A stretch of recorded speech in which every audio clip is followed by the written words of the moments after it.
Ayer Heidi Calero hizo unas expresiones de que pues hay otros temas importantes, más importantes que la novela turca. La profesora y economista Heidi Calero es una persona que yo respeto, creo que es una economista seria. Y aunque sus comentarios pues son desafortunados, lo cierto es que a mí una de mis grandes preocupaciones siempre que tocamos estos temas es que todo el mundo está pendiente porque es un caso que nos duele a todos. Sin embargo, las condiciones sociales que causan el que lleguemos a un punto donde tenemos una sociedad que se está perdiendo en gran medida es por no estar pendiente a esos otros temas. Y mi impresión... Mira, llegó Alan. Alan, siéntate aquí. Mira, muchacho. Ya, muchacho, ya me fastidié aquí, me quedé. Pues vamos a montarte ahora en un asiento. Te montamos en un asiento, tranquilo. Una de mis mayores preocupaciones cuando hablo de estos temas, Nick, es que sí es cierto. O sea, yo no uso las expresiones que Heidi Calero dijo, me parece que no son las expresiones correctas. Comprendo, por otro lado, que ella tiene un punto de que, pues, si tú quieres evitar estas situaciones, tienes que arreglar las otras circunstancias del país en que vivimos. Tienes que buscar la manera de prestarle atención a los otros temas. O sea, si queremos evitar las Gabriela Nicole y las Antoniesca de la vida que están viviendo esta tragedia, porque esto es una tragedia para todos lados, pues tenemos que entonces buscar que el país sea un país que pueda tener los recursos de educación, que pueda tener los recursos de transmisión, que la violencia y la hostilidad no sean una opción. Y por si acaso, cada vez que yo escucho a alguien hablar de que estos son la música, o cada vez que escucho hablar que esos son los juegos de video, me parece que es que es tan fácil echarle la culpa a Bad Bunny al juego y a Halo. O a gente, me perdonan. La sociedad de las economías del mundo más violenta en cuanto a música y juegos de video es Japón y no tiene asesinatos. O sea, en Japón no hay, al punto de que la policía no usa armas de fuego. O sea, la policía está sin armas de fuego. Así de loco es el caso de Japón. Cuando uno está hablando, cuando yo escucho estos argumentos, ¿verdad? Yo sonrío porque es como que están, sí, obviamente, y tenemos una sociedad que crea todo lo otro, y además de eso le pones la música, y además de eso le pones los juegos de video, pues obviamente habrá argumentos en esa dirección. ¿Y qué tiene Japón que no tiene Puerto Rico? Un buen sistema educativo y un buen sistema de seguridad y mano dura contra el crimen. Yo creo, Jay, que es importante que el país sí se envuelva en la novela turca. O sea, es esencial que nosotros sintamos esto, que nosotros veamos este caso de cerca para como país empezar a entender por qué pasan estas cosas. Y yo soy de las personas que me confieso, yo leo unas cosas específicas. Yo no estoy pendiente al día a día de las noticias necesariamente porque pues hay mucho ruido y la realidad es pues yo soy una persona muy ocupada, soy una persona normal, yo no me dedico a los medios.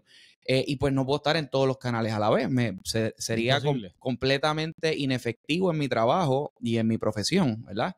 Así que, pero sí, este caso, cuando yo lo vi, yo obviamente me coge un poco de mi día y de mi atención, porque simplemente son cosas que uno no se puede explicar. O sea, cómo esto pasa. O sea, uno piensa en el lugar donde uno se crió, en el entorno en que uno se crió, que no fue un entorno, por ejemplo, en mi caso, no fue un entorno de muchos recursos, pero sí fue un entorno de mucho amor.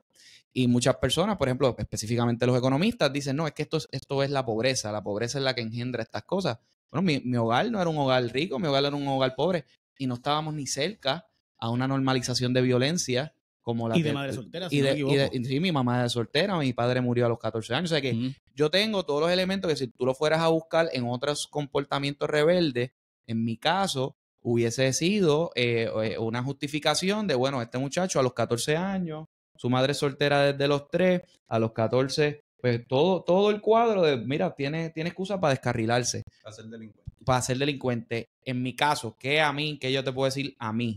Que me salvó todo el resto del mundo que quedaba en la familia, todos mis abuelos, todo ese círculo de apoyo de una familia fuerte, un hogar lleno de amor y una educación bien buena, que se la debo a mi madre, porque mi madre sabía que si me metía en la escuela pública que quedaba justo al lado de mi calle, que era donde iba toda la gente de mi calle, por los recursos que teníamos los que vivíamos en esa área, muy probablemente terminaba siendo un delincuente. Y así pasó con muchos de mis amigos de mi calle. Y mi mamá cogió 2 trabajos, cosa que no todo el mundo puede hacer, cosa que no todo el mundo tiene la salud, la juventud, para poder meterme en un colegio que no era un colegio de estos reconocidos, pero era uno que tenía buena escuela y tuvo que hacer ese sacrificio, ya que el Estado no le pudo proveer a ella ¿verdad? Ese beneficio de tener una educación pública y no tener que coger ese segundo trabajo, ¿verdad? Habiendo dicho eso, eso me salvó a mí, pero eso no salva a todo el mundo. Y estas cosas que nosotros vemos, ausencia de familiares, ¿verdad? Claves en la vida de las personas, un entorno violento porque eso es otra cosa. En Puerto Rico hay lugares que el entorno completo donde tú vives es un entorno violento y una normalización de la violencia que sí se puede. La música la narra, pero la música narra lo que realmente está pasando en estos lugares. Sí, que es al Entonces, revés. es al revés. No es que la música crea que estos lugares sean así, es que la música está narrando una calle que existe, cuenta la historia a perfección de lo que existe. Y eso tiene que ver, lo que existe sí tiene algo de que ver con la pobreza, pero tiene que ver esencialmente con la educación, con la seguridad y con la planificación de estos sitios. Y ahí pues puedo entender a la economista que dice, no, pues enfóquense en esas soluciones, pero es que tenemos que pasar el duelo, tenemos que indignarnos como país, tenemos que sentirlo en nuestras entrañas, prestarle atención y buscarle soluciones para que ese sea el motor de buscar esas soluciones, pero no es apagar el televisor de la novela turca, ¿verdad? Y también distingo a la profesora y catedrática, pero yo creo que sí es necesario pasar ese duelo y prestarle mucha atención. Sí, al igual que no se vuelva un circo. Claro, tratar y para mí eso es lo que ella estaba planteando. Yo estoy seguro que ella lo que quiso plantear fue que se estaba convirtiendo en un circo mediático en vez de ser un caso donde genuinamente había unos intereses de verificar el derecho y establecer los hechos para reconocer un remedio. Pero los economistas ven las cosas de una perspectiva muy peculiar. Tú eres economista, así que tú también puedes decirlo.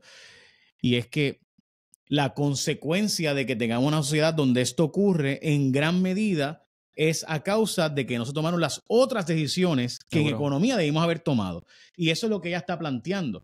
Pero lograr ese entendimiento es tan difícil. O sea, lograr que la gente entienda que cada vez que tú te desconectas de no me importa la educación, de no me importa, o sea, de que el gobierno me provea, de que el gobierno me resuelva.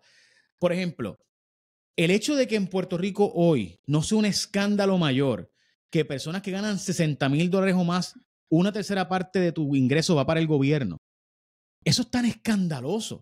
Para que después el gobierno no te pueda devolver una educación digna para que no pasen estas atrocidades. Para que la policía no llegue. Para que no llegue emergencias médicas. O sea, porque... Para que no haya orden en el país, para que tu barrio no sea seguro, para que la violencia se multiplique. O sea, de nuevo, en un país donde $5,000 mensuales es considerado rico, al punto de que es considerado 33% de impuestos de ahí en adelante. $5,000 al mes. En un país donde $5,000 al mes representa aproximadamente un cheque mensual entre ambos cheques de $3,800 después de seguro social, bla, bla, impuestos, etcétera. $3,800 aproximadamente. Nada más en la hipoteca. La hipoteca que hoy más baja tú puedes conseguir en una casa relativamente decente son $2,200, $2,300. Si estás en una covacha son no, olvídate. Está un cuartito. Sí. O sea, de acuerdo, una renta son $2,000 en cualquier sitio covacha, como tú mencionas. Alan, por si acaso.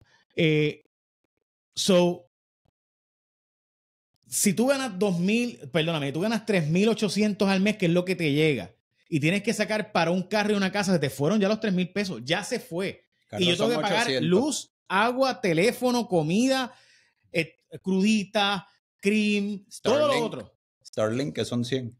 Internet. 120. O sea, sí. O sea, el punto es que eso no, pues ¿qué provoca eso? Pues eso provoca que la gente iba al margen, que la gente diga, pues espérate, yo me voy mejor al margen de la sociedad porque mis probabilidades de estar en mejor condiciones está probablemente en el punto de droga o está en la economía informal. Y mucha gente va a decir, Jay, la gente no hace ese proceso mental. La Bueno, gente, hace ese proceso mental todo el tiempo porque le sale mucho más barato, por ejemplo, vivir en un residencial público, pagar tarifa fija de luz, recibir seguro social o algún tipo de ayuda del gobierno. Y nada más con toda esa ayuda uno recibe a veces más de $2,000 o $3,000, no en parte monetaria, pero si tú tienes ya el residencial, el costo que te evita, tú tendrías que ganar como 3,000 o más para justificar tu irte a trabajar. O sea que la gente hace ese cálculo todos los días, un cálculo de mercado. La gente lo sabe, la gente, chacho. Por eso es que hay un problema de una economía subterránea enorme. Por eso, y mi punto era que cuando Helicarero plantea el tema, que de nuevo yo creo que no lo planteó de la mejor forma. Y la economía es creada, la subterránea muchas veces es creada. El gobierno te empuja a ella. De acuerdo. O sea, cuando Helicarero plantea, que es lo que estaba planteando él, mira, la novela turca, en otras palabras, esas confrontaciones son consecuencias de esto que no estamos discutiendo. Y como único vamos a resolver es si prestamos atención a esto. Es difícil de que la gente haga esa sumatoria de 1 más 1. Porque es difícil que la gente piense que yo pague mucho de crudita o que yo pague mucho de impuesto al ingreso, de que yo pague mucho de impuesto al consumo, provoca la violencia. ¿Sabes qué pasa? La gente, pues exacto, y la gente no estudia ciencias sociales. O sea, cuando tú vas a la Universidad de Puerto Rico, por ejemplo, yo estudié en ciencias sociales y estas son las cosas que te hacen pensar en las ciencias sociales. Yo creo que en parte, gran parte de lo que hay que hacer en Puerto Rico es que cuando tú estés en la escuela, tú puedas coger clases, y le llaman estudios sociales, pero se concentran más en historia y en este tipo de cosas, pero es cómo opera el mundo. O sea, yo creo que la gente también tiene que ver lo que es sociología, ¿no? O sea, cómo las condiciones económicas tuyas y la movilidad social que puedas tener y los cálculos, como bien tú estás hablando, cómo eso influye en tus decisiones de vida. Y de momento, y no es para victimizar a la persona y para decir, no, es que yo soy víctima de mis circunstancias, ¿no? Es para poder entender cómo hay ciertas personas que terminan siendo víctimas de esas circunstancias, pero también poder entender cómo es que se cambian esas circunstancias y poder ser mejores ¿verdad? Individuos o tener una mejor democracia en la cual la gente empieza a escuchar al político y empieza a escuchar las decisiones y sepa dónde es que están esas decisiones que van a crear un mejor país para que estas cosas no pasen. Estas cosas, oye, hay problemas de salud mental, cosas de estas van a pasar, o sea, y hay miles de fenómenos. Por ejemplo, tú puedes ver en ciertos lugares de los Estados Unidos que aparenta haber una mejor economía y 20 cosas, pero de momento hay disparos en las escuelas, ¿verdad? Un mass shooter event. Un mass shooter event. Y eso tú no lo ves en Puerto Rico, por ejemplo, ¿verdad? Pero todo eso tiene otro tipo de explicaciones socioeconómicas mentales. Y mentales que tienen que ver con la isolación, que tienen que ver con la planificación de las ciudades, cómo la gente vive cada vez más cerradas en su propio mundo, cómo no hay ambientes sociales, ¿verdad? O sea, hay un asunto de planificación, no nos llamamos tampoco engaños, pero todas esas discusiones de la planificación de las ciudades, de la planificación de la sociedad, de la planificación de las familias, de los presupuestos familiares, de los impuestos, cómo hace que esos presupuestos sean menores, cómo eso influye en que la gente se decida para el ocio. Todo eso es lo que se discute en las ciencias sociales y aquí esa discusión no existe. Esa discusión a nivel de escuela, tú estás todos los días memorizándote sanganaces, embotellándote sanganaces que tú en la vida vas a usar, que no te van a ayudar a nada a votar mejor por un candidato, ¿verdad? A un escaño que te represente, que no te van a ayudar nunca a llenar una planilla y a saber cómo pagar las contribuciones que deberías estar pagando para que puedas echar para adelante y puedas tener acceso al crédito, que te expliquen cómo funciona el crédito, para que puedas montar tu negocio o para que puedas hacer una inversión en tu futuro y entonces mejorar tus circunstancias. Todo ese tipo de cosas. Entonces, eso nosotros pasamos por la vida y tú no aprendes esto. Tú aprendes esto cuando ya es tarde. Cuando ya te metiste en la deuda, cuando ya te metiste en la profesión que no era, cuando ya viviste en el lugar que no era, cuando ya votaste en 3 elecciones por el candidato que no era. Y tienes 38 años. Tienes 38 años. Y literal, pasamos una vida como país sin saber y tener idea de cómo operan las cosas. Y después escuchas los medios y los medios tienen menos idea que tú de cómo funcionan las cosas. De acuerdo y difiero. Porque cuando llega a los no el tuyo. No. Yo estoy consciente.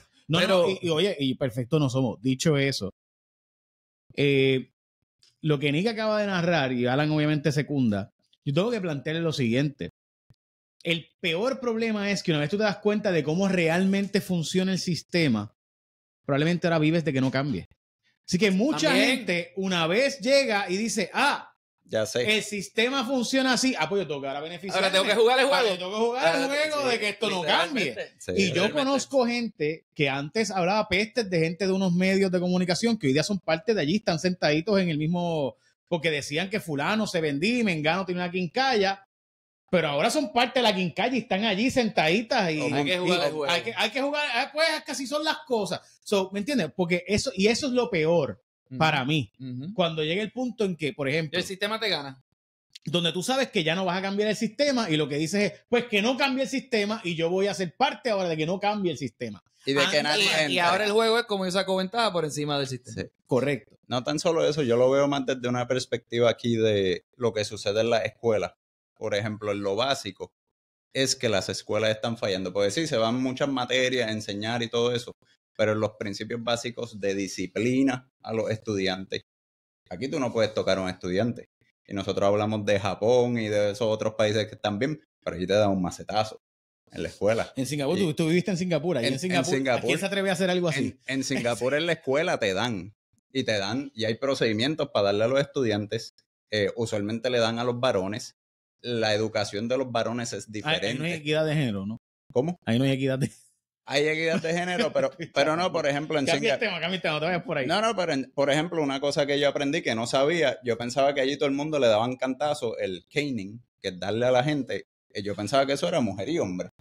No, eso está reservado para los hombres. Si tú te portas mal y cometes ciertos delitos, te dan el caning ese, que es te lo dan en la nalga. Azotes. Los azotes te los dan con una vara de ratán mojada. Y eso está reservado para los hombres. Ahora, la ejecución, que es por la horca, la ejecución y la pena de muerte es para hombres y mujeres. Y usualmente es para delitos capitales. Y mira, delitos capitales allí, la última persona que mataron, de hecho, y fue por violencia doméstica, fue hace como 4 años. Todos los demás que ejecutan, y hay orden en esa ciudad, y hay disciplina, pero hay un mercado libre, es por narcotráfico. Pero yo no soy tan radical, fíjate. Yo no puedo hablar de esa experiencia porque yo no la he vivido. Yo te puedo vivir, por ejemplo, que yo he visto en personas que yo he visto que echan para adelante y que no son personas violentas. Tu ejemplo es perfecto, porque tu ejemplo tú puedes decir, mi hogar era pobre en recursos, pero probablemente era rico en disciplina. Exacto. Y en respeto. Y ahí es que voy. Y eso es individual. Pero hay dos componentes. Está el componente individual, pero yo no puedo separar el componente individual de que en mi casa había respeto y disciplina, de que en mi escuela también había respeto y disciplina. Exacto. Por ejemplo, una cosa que tenía esa escuela que yo fui, que no tiene el sistema de educación pública actualmente, es que yo no estaba en la escuela hasta las 2 de la tarde. Mi mamá trabajaba. Mi escuela tenía que permitir que mi mamá trabajara y que mi familia fuera una familia, ¿verdad? Que trabajara y que está echando para adelante y lo que fuera en edades jóvenes, que es lo que nosotros queremos, que haya gente joven que esté echando para adelante, pero que puedan tener hijos. Y mi escuela, yo estaba en la escuela hasta las 5 y 6 de la tarde. Y que yo hacía de 5 y 6 se terminaba las clases a las 2 a las 3, y esas otras 3 horas era socialización, aprender a comunicarse entre compañeros, deportes, clubes, hacíamos ajedrez, hacíamos oratoria, había toda una actividad social de desarrollo que no existe en la escuela, donde en los confines de la escuela, eso era otra cosa. Mi escuela no tenía, como en las escuelas públicas, que tú vas y abres y caminas y llegas al punto de droga al lado. Oye, no, papá, tú no podías pasar de aquello allí, tú no podías pasar para allá afuera. Claro, el problema es que como en Puerto Rico no podemos dar transportación, no podemos cumplir con ciertas cosas, hay niños que tienen que caminar a la escuela en 4º grado, en 3er grado, lo hemos hecho normal, pero no se supone, pienso yo, que un niño tenga la capacidad de estar exponiéndose a tantas cosas fuera de ese núcleo seguro que debe ser la escuela, ¿no? Y ese espacio de aprendizaje que se extendía horas por encima de las horas que normalmente se extiende el aprendizaje del resto de la población, crean en las personas que sí están expuestas a eso, le dan una ventaja de 2 o 3 horas y es de cosas que no necesariamente son el embotellamiento que te da y el endoctrinamiento que te da el sistema educativo. Por el contrario, si algo el sistema educativo nuestro necesita hoy día es la socialización en parte para convertirlo en una comunidad, porque cada vez tenemos más gente individualizada a través de la AI, va a empeorar el sistema individualista. Hay que hacer comunidad dentro de la escuela. Y lo segundo y tercero, disciplina, que no se pueda cortar clases. Eso yo nunca supe lo que era cortar clases. Eso, si yo cortaba clases, imagínate, eso se acababa el mundo.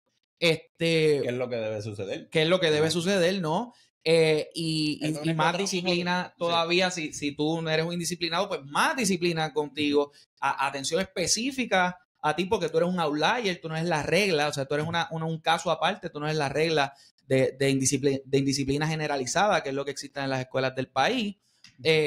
Y encima de eso también tenías un componente que los maestros míos eran brillantes. O sea, mis maestros, obviamente, en los colegios, algunos, no todos, pero algunos empiezan a pelearse por el mejor talento. Y eso es otra cosa que hay que discutir. O sea, en la escuela pública tiene que empezar a subir significativamente los salarios para competir con otras profesiones por las mejores mentes, porque esas mejores mentes son las que van a enseñarle a esos niños a ser un ciudadano entero y el que le va a depositar todo ese conocimiento, el que le va a dar toda esa disciplina, y para eso hay que pagar y poder competir por el mejor talento. Pero para hacer eso, Nick, hay que entonces cortar en otros lados. No, definitivamente. Y ese es el problema. Definitivamente. Porque yo escuché hoy... Tienes que cortar a la vez que vas a contribuir. Y lo voy a decir con nombre y apellido para que no me quede nada por dentro, porque ¿verdad? Yo escuché hoy a la gente del Instituto de Libertad Económica en el programa de Ferdinand Pérez. Espérate, yo no he escuchado eso. ¿Eso es de cuánto se va en Administración Central del Departamento de Educación? No. El Instituto hizo un estudio. Y en el programa de Ferdinand. Y yo lo escuché y estaba Ferdinand Pérez diciendo que había que buscar la forma de bajar los impuestos. Y yo aplaudo. La respuesta a eso es que propone Ferdinand que cortemos. Y lo digo con nombre y apellido porque Ferdinand creo que es una persona que está, ¿verdad? Después de su proceso de cáncer y demás, él ha reflexionado y ha hablado abiertamente de, ¿verdad? De su nueva visión de vida. Quiere buscar soluciones. De buscar soluciones a los problemas. Y yo lo escuché. Y yo quiero que los analistas políticos nos responsabilicemos también de hablar tanta basofia y de hablar tanta cosa. Porque la verdad es que hablamos M de verdad. Porque lo cool es traer aquí. Hay que bajar los impuestos, Ok. ¿Qué vamos a cortar? Y rápido, y no me vengan con la maldita hacia la madre.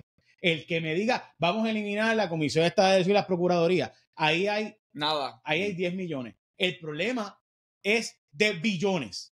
Billones. O sea, el problema de sobregasto en Puerto Rico, en cuanto obviamente se acaban los fondos federales de la pandemia y todo eso, el problema era de 2 billones de pesos. Y tú escuchabas soluciones que no llegaban a 30 millones. Eso es como yo tengo que rebajar 100 libras, rebajé 3 onzas. ¡Rebajé 3 onzas! ¡Vamos! O sea, qué bueno que rebajaste 3 onzas. Pero te faltan 99.13 más. O sea, entonces, nosotros los comentaristas políticos de los medios tenemos una responsabilidad social de educar también. O sea, rápido, no. El problema es educación que tiene que educar. No es obras públicas que tiene que arreglar los boquetes. No. Nosotros tenemos que educar también al país de que el problema es billonario y que quizás hay algunas cosas que simplemente no vamos a poder dar. Una de ellas, por ejemplo, yo le voy a dar un ejemplo concreto. Vamos a eliminar recursos naturales. Vamos a eliminarlo, punto. No existen recursos naturales. ¿Por qué? Porque entonces quizás a nosotros como sociedad se nos ocurre cuidar nuestras playas porque recursos naturales no tiene el personal. No lo tiene. Nunca lo va a tener. No lo tiene. Punto. No tiene. Quizás a nosotros se nos ocurre dejarle traer animales y el que lo traiga estar dispuesto a darle catanga hasta la muerte para que sepa que tú traes una serpiente por ahí la suelta, el hijo de la gran tuta eres tú. Pero no estamos dispuestos a eso. Pues ¿sabes qué? Hay que decidir como país que los 78 alcaldes, lo siento, 8. No hay 78, hay 70. Menos, 8 quedan en 8. Y los demás pues no pueden. El país, pero la linda, hay que bajar los impuestos, ¿sí? ¿Y dónde están los gastos que voy a bajar? Sí, nadie se ha enfocado en los gastos. Y te voy a decir, yo estuve a cargo ¿verdad? Mi equipo de trabajo estuvo a cargo del presupuesto del país 2 años con el senador Zaragoza. Yo fui el director ejecutivo de la Comisión de Hacienda del Senado. No es tan fácil. O sea, la visibilidad a alto nivel que tú tienes del gasto de cada agencia no es fácil. Incluso trabajé de cerca con la Oficina de Gerencia de Presupuesto. Y la visibilidad que tiene la Oficina de Gerencia y Presupuesto sobre los gastos del país tampoco. Es bien difícil tú mirar un presupuesto y mirarlo line item por line item y decir, déjame quitarle este line item. Porque hay algo esencial ahí. Tú no sabes lo que es. Acabas de decir line item y nadie sabe lo que es una línea de gasto. Déjame hacer la pausa, porque quiero hablar de esto un poco más y hablo contigo también, Alan, de una vez. Porque parte del problema, Nick, es que también cuando hablamos, y no estoy hablando de ti porque yo sé que tú no hablas así, es que lo hablamos de la forma que para sonar nosotros bien inteligentes usamos palabras que nadie entiende. De que a mí se me olvida. No tú. De verdad tú no tienes ese problema. No, tú no tienes ese problema. Normalmente no lo tienes. Y en Economía con Calle lo demuestra, etcétera. Pero a veces escucho a unos economistas y a una gente que va a los medios que para sonar rimbombante, o sea, rápido, cuando yo les digo esto, ¿sabes lo que me dicen? Me dicen, no, lo que pasa es que, Jay, yo no puedo bajar el discurso, tiene que la gente elevarse. Caramba, fíjate, ¿por qué estaremos tan mal económicamente? ¿No será porque no tenemos un pueblo que puede todavía estar en ese nivel de educación que tú tienes? Pues en lo que lo creamos, no deberíamos educar en el proceso. O sea, hay que estar más consciente de necesariamente. Hay que estar más consciente de lo que... No necesariamente el que tiene el micrófono del pueblo, sino que en estos momentos el que tiene el micrófono somos nosotros. O sea, que la responsabilidad recae en gran medida pero sobre mi punto es, o sea, la fácil es que nosotros en los medios digamos, sí, hay que recortar los impuestos. Por ejemplo, yo escuché, hay que recortarlos, y escuché el Instituto de Libertad Económica, hay que recortar la cantidad de sellos que pagamos en Puerto Rico. Ok, ¿y quién paga asistencia legal? ¿Quién le paga a los abogados? Porque por ahí pues eso hay que decidir. Los 128 millones, pues hay que buscar entonces a qué agencia se los vamos a cortar. Pero para poder buscar lo que hay, que es donde yo voy, tú tienes que centralizar las finanzas del gobierno. Esto es un poco estipulado. Que es el famoso proyecto del ERP, que es un sistema tecnológico más que nada, ¿verdad? Ese sí es el proyecto más importante. Si llegaste hasta aquí, tú eres parte de la resistencia. Ahora suscríbete. Casi 40 de cada 100 no se suscriben y piensan que están suscritos. Dale subscribe al canal y la campanita. Nos ayudas un montón cuando te suscribes porque hace que el algoritmo empiece a enviarle a otras personas como tú. Suscríbete aquí en mi canal de YouTube, Jay Fonseca PR.